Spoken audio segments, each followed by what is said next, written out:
A familiar face, Scott, arrived at Paul Brown Stadium this week, and a very interesting scenario played out. Kicker Shayne Graham, who did a lot of good things for the Bengals in his time with the team, also missed some very big kicks that a lot of people remember with the Bengals. Came to Paul Brown Stadium, talked with Marvin Lewis in the front office, and they made a deal with the club and the NFL via Roger Goodell to sign a one-day contract to allow Shayne Graham to retire as a Bengal. Now, I mentioned that he obviously maybe fell out of favor towards the end of his Bengals career. He is the second highest point scorer in Bengals history behind Jim Breach, who obviously was with the team for a very long time, but one of the better kickers in Bengals history in terms of statistics. A very community-driven guy when he was in Cincinnati. He did a lot of community work for the city, which was very admirable on his part. All in all, I think pretty good guy, pretty good player. To me, and I'm interested to hear what you have to say about this. To me, I like the idea of, hey, this is a guy who was with us for a long time, did a lot of good things for the Bengals, helped them win a lot of games and get them to the playoffs a couple of times. To me, I love the idea that they're honoring a past player. There are a couple things that strike me as a bit odd with this. Why Shayne Graham, number one, of all of the players that you could do? And I mentioned, obviously, community work, good guy, probably, well-liked by the coaching staff, all of that. And in that respect, he's deserving. But why Shayne Graham over other guys? And is this maybe something that signals the team maybe finally moving to a Ring of Honor, maybe a team Hall of Fame? And if not, how do you make sense of this?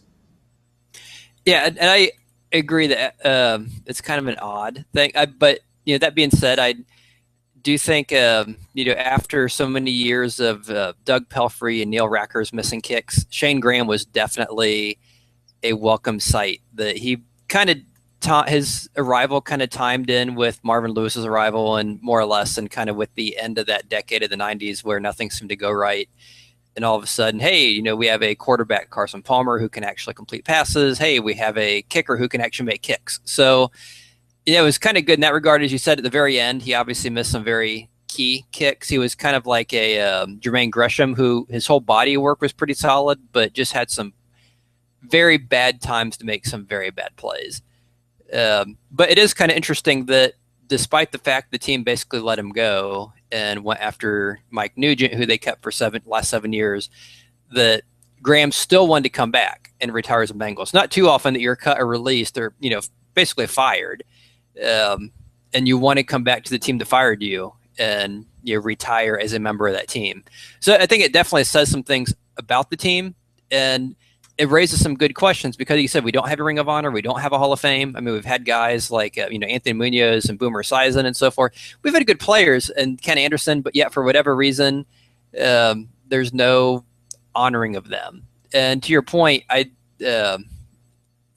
totally agree. I think if we are going to have these guys come back, I'm thinking there's definitely some other players who played the majority of their careers as Bengals, were very good Bengal players, left and retired. Well, why not bring them back and do the same thing, either at the time they retired or now?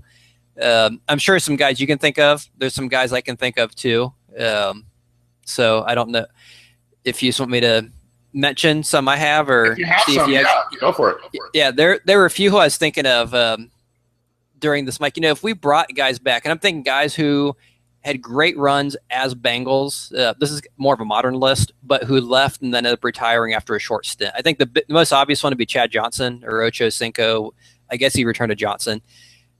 Obviously, most of his production, his All-Pro, Pro Bowl, huge numbers were all in Cincinnati. He left, went to some other stops briefly, but was clearly a Bengal. He was a, very enjoyable player. He brought some, excitement to the game. You can say what you want about the little, off-field antics. When we were winning, I don't think anyone really cared because they were fun. He was having fun. He was always really good with the fans. He's one who I think would clearly deserve to be there. I think someone like Rudy Johnson, he set the single season rushing record in back-to-back years. I think he left, went to Detroit, and just kind of fizzled out. He would be someone who I think would make sense to retire here. Willie Anderson would be a clear. That's the one that comes to mind, yeah. Yeah, I mean, I think he went Baltimore for a year or something at the end when we let him go and brought Andre Smith or whoever, Dennis Rowland, whoever. I mean, he would be a really he's someone who I think should be in the Hall of Fame. I think he's been on the I forget what they call it, the semifinal or the first round the last few years, but hasn't advanced far enough to make it to the finals and then the ultimate 4 to 8 guys they pick every year. He would be one. One guy who I don't think would come back is someone like Justin Smith, because he played half his games here. He was a great player. He's a borderline Hall of Famer. I think he'd probably choose 49ers if given the choice. But I'd at least extend the offer to him. And then another guy, I thought it was someone like Bobby Williams. Yep. I know he didn't start here, but we had with him, he was probably the best right guard we've had since Zeitler, and you could argue maybe even better than Zeitler. I thought he was a very good one. He was very productive near the end of his career. He kind of, as he was kind of going downhill, they let him go, and he retired after joining another team briefly. So I think if I was put together a list, those would be the guys who I think would be really good choices to bring back and say, hey, you guys were Bengals. The heart of your career was as a Bengal. Come back, retire as a Bengal. And if we ever get a Hall of Fame, which will probably be the day after Mike Brown sells the team, the next owner can come in, have a Hall of Fame, bring these guys back, and hopefully put them in, or at the very least put a number up or something, put them on a placemat or something. Well, I've got some bad news for you, Scott. Yes. I don't think Mike Brown is going to sell the team anytime soon, nor will the Brown family. If and when, and I don't obviously ever wish this on anybody, but if Mike Brown passes away in sometime in the future, I think this team is going to remain in his family's control. So there might be, even though we've seen some different things under Katie Blackburn, his daughter, who was kind of running a lot of things behind the scenes.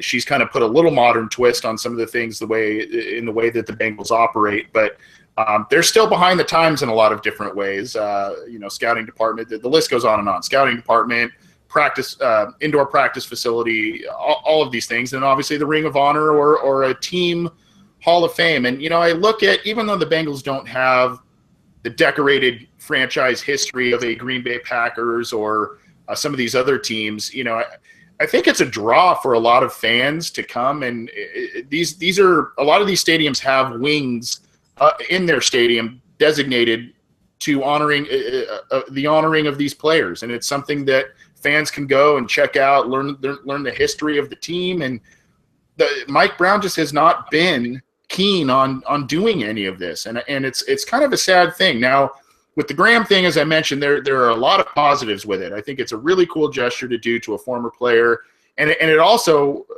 reciprocating wise, it's a cool thing to see Graham, who played for a number of different teams in his long career, come back to the Bengals and say, this is what I want to do. I want to do this. Can we make it happen?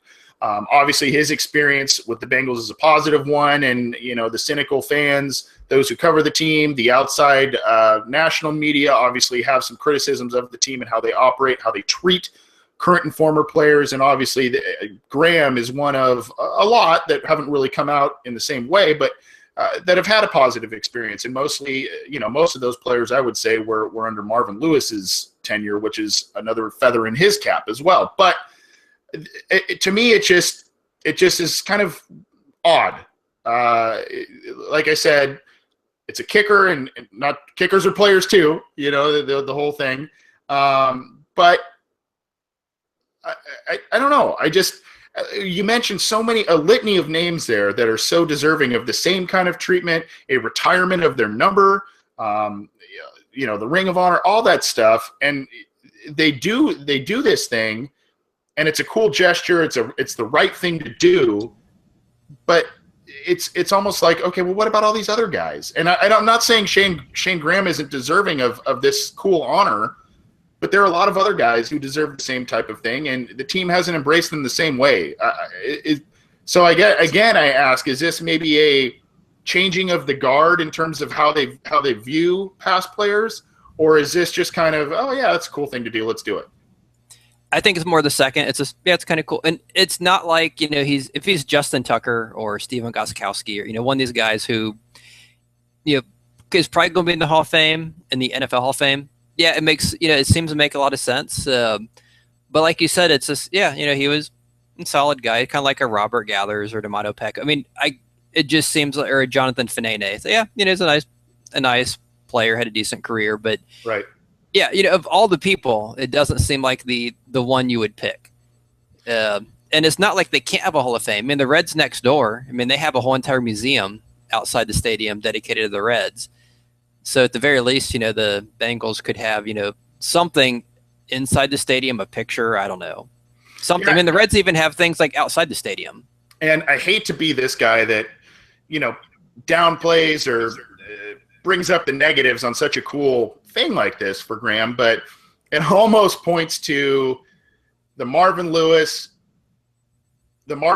Mike Brown way of almost favoring certain players, guys that do things the right way, guys that practice the right way. They're quote unquote their guys.